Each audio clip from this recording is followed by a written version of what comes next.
All right, so you've probably heard about this one, Jake Paul versus Mike Tyson. Yeah. But we're going to take you beyond those headlines Absolutely. and really uncover what this fight means for the future of boxing. For sure. We're talking about a matchup that had everyone buzzing for months. Oh, yeah. Leading up to November 15th, 2024. Huge. Picture this AT&T Stadium. Packed house. Packed, a YouTuber stepping into the ring with a boxing legend. It's crazy. Huge age gap. Streamed live on Netflix. I mean, you couldn't make this stuff up. You couldn't. It really was a carefully orchestrated spectacle from the very beginning. Yeah. And the pre-fight hype was almost as big as the fight itself. It definitely felt that way. And remember, it was initially supposed to happen in July. Right. But got pushed back because Mike Tyson had an ulcer flare-up.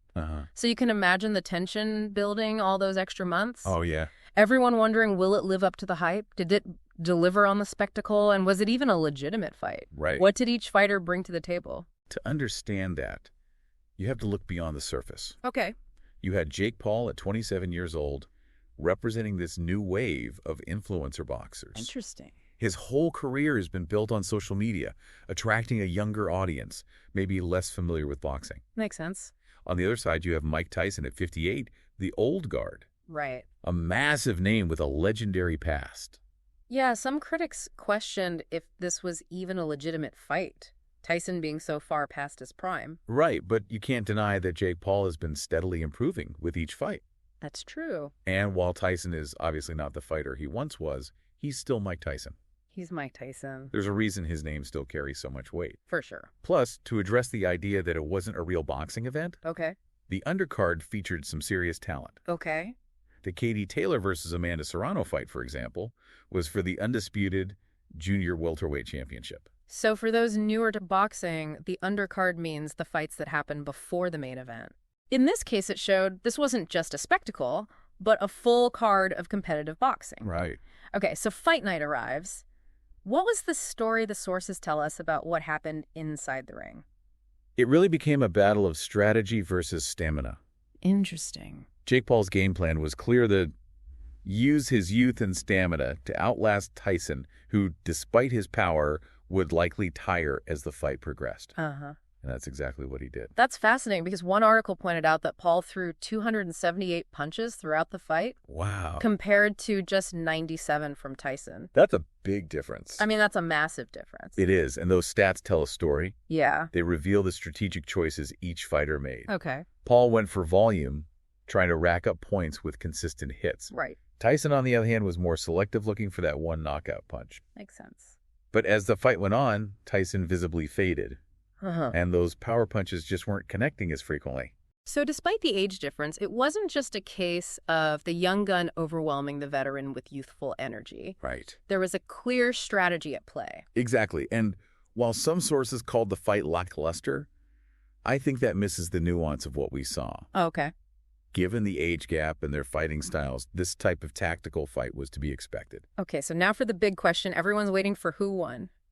Well, the judges' scorecards were pretty decisive. All right, give us the dramatic pause, and the winner is? Jake Paul won by unanimous decision. Wow, unanimous. I have to admit, I didn't expect it to be so one-sided. Yeah. What led to such a decisive victory for Paul? Was it just stamina, or were there other factors at play? The scores were 80-72, 79-73, and 79-73, all heavily in Paul's favor. Wow. This wasn't a fluke. He truly outboxed Mike Tyson. Okay. And the reason for that, the sources suggest, goes beyond just stamina. Okay. One boxing analyst pointed out that Paul's footwork was surprisingly good, allowing him to control the distance and avoid Tyson's power shots.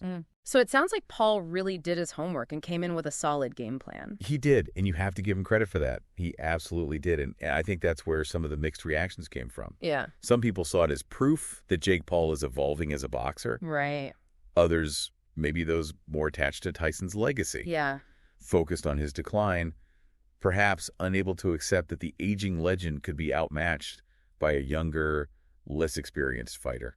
Yeah, that makes sense. I can imagine it being tough for some fans to watch their hero lose. For sure. Especially to someone like Jake Paul, who came from outside the traditional boxing world. Exactly. And let's not forget the sheer spectacle of it all. Oh, yeah. The influencer hype, the Netflix streaming, the massive audience. Yeah.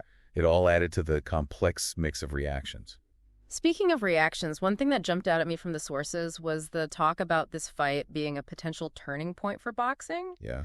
Some argue it was a farce that cheapens the sport, Right. while others see it as a sign of progress, bringing in a new generation of fans. What's your take on that? That's the million-dollar question, isn't it? It feels like it. And I think it's a question you need to consider as well. Okay. Does this fight, with all its hype and non-traditional elements, enhance boxing's appeal or detract from it? Does it open doors for new talent and expand the audience, or does it compromise the sport's integrity? It's interesting because on one hand, you have this massive viewership on Netflix, Right. a platform known for its accessibility and global reach. For sure. 60 million households tuned in. That's huge. That's massive. And it's not just the numbers, it's how those viewers experience the fight. Right. Streaming offers a level of convenience that traditional pay-per-view just can't match. You got that right. People could watch on their phones, laptops, smart TVs, wherever they wanted. Exactly. That's a key point. Yeah. It changes the whole game in terms of who's watching and how they're engaging with the sport. Yeah. And for a sport that's been struggling to maintain its relevance in a changing media landscape, that kind of exposure is invaluable. But on the flip side, does this type of event, with all the influencer hype and spectacle, overshadow the actual sport? Right. Does it alienate the hardcore boxing fans who value technique, strategy, and the history of boxing? Sure.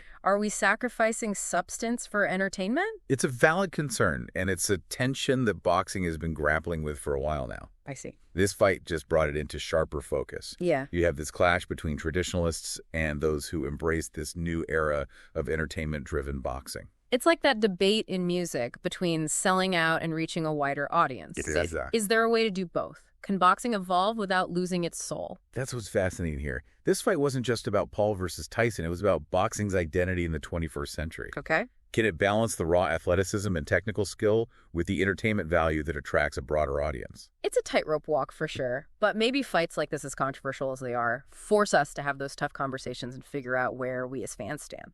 Exactly. It's about finding that balance, honoring the past while embracing the future. Right. And maybe, just maybe, fights like this can help us do both. Yeah. It's a tricky situation for sure. And thinking about it, it's not just boxing that's changing. Right. The way we consume sports in general is evolving rapidly. Absolutely. Streaming is becoming the dominant force. For sure. And that has huge implications for all sports, not just boxing. Absolutely. It's a complete paradigm shift. Yeah. Traditional broadcasters are scrambling to keep up, and platforms like Netflix are seeing the potential to disrupt the entire sports industry. You mentioned Netflix, and their success with this fight was undeniable. Yeah. 65 million concurrent streams at its peak. Wow. That's a game changer. It is. It shows the power and reach of these streaming platforms. Absolutely. Remember how we used to be tied to cable packages and specific channels to watch our favorite sports? Yeah, those days are fading fast. Yeah. With streaming, we have more choice and control than ever before. Yeah. We can watch what we want when we want and on whatever device we choose. It's empowering for viewers. It is. But I imagine it creates new challenges for leagues and organizations. Right. Trying to reach their audiences in this fragmented landscape, how do they adapt to this new reality? It's a delicate balancing act. Yeah. They need to maintain their existing fan base Right. while also appealing to new viewers who might be discovering the sport through streaming. Right. And let's be honest, it's not just about convenience for viewers. Okay. For streaming platforms, it's about the money. They see live sports as a way to attract and retain subscribers. That makes sense. Live sports are still one of the few things that can reliably draw a massive audience at the same time. For sure. And in the streaming world where competition for subscribers is fierce, Yeah. that kind of event is pure gold. You hit the nail on the head. Right. It's all about capturing eyeballs and keeping people glued to their screens. Right. And sports, with their unpredictable drama and communal viewing experience, Yeah. are a perfect fit for the streaming model. So where do we go from here? What does the future hold for sports broadcasting as streaming continues to rise? I think we're going to see even more blurring of the lines between traditional sports and entertainment. Okay. We'll see more unconventional matchups like Paul versus Tyson, more celebrity involvement, and more emphasis on creating a spectacle that goes beyond the sport itself. It's like they're taking cues from the world of professional wrestling, where the storylines and personalities are as important as the athletic competition. Precisely. And it's working. Look at the viewership numbers for these hybrid events. Yeah. They're pulling in huge audiences. Right. And that's what ultimately drives the industry. So the future of sports might be less about purists and traditionalists and more about embracing the entertainment aspect. Yeah. Catering to a broader, more diverse audience. I think that's a fair assessment. Yeah. And I believe we'll also see more streaming platforms entering the game, Okay. bidding for the rights to broadcast major sporting events. The battle for live sports content will only intensify. Which in a way is good news for us as viewers, right? Right. More competition usually means more options, better quality, and maybe even lower prices. You got it. It's a win-win situation for fans. We get to enjoy our favorite sports in new and innovative ways, Right. while the industry evolved to meet the demands of a changing world. Well, you've given us a lot to think about. From the rise of influencer boxers to the streaming revolution. For sure. This deep dive into the Jake Paul versus Mike Tyson fight has been incredibly insightful. It's amazing how a single event can reflect such larger trends and forces at play in our society. Yeah. And boxing, with its long and storied history, provides the perfect backdrop for these conversations. So for you listening, we want to leave you with this. Okay. What does the Jake Paul versus Mike Tyson fight mean to you? Does it change how you view boxing? Does it make you more or less interested in the sport? Take some time to ponder those questions. Yeah. Consider the future of boxing, the impact of streaming, and the evolving relationship between sports and entertainment. These are conversations worth having. Absolutely. And your perspective matters. We've equipped you with insights from various sources and expert analysis. Right. Now it's your turn to form your own conclusions. As always, we encourage you to continue exploring these ideas. For sure. And engaging in these important discussions. Remember, the world of sports is constantly evolving, and it's up to us as fans and consumers to shape its future. That's a good point. So keep exploring, keep questioning, and keep learning. Thanks for joining us on this deep dive. Until next time. Today is your lucky day. Today is the day that our $3 website works for you, paying you directly to your PayPal daily. Imagine $3 ongoing continuous payments to your PayPal account. Imagine falling asleep and waking up to $300 in your PayPal account. How would this make you feel? How could this help you? What bills could you pay? What kind of fun could you have? What does that retirement look like now? All for a one-time payment of $3. This website is DFY done for you, fully built and completely hosted, and never stops collecting payments for you. You have spent $3 on coffee on a regular, but that coffee won't help you create multiple streams of income. Click the link below.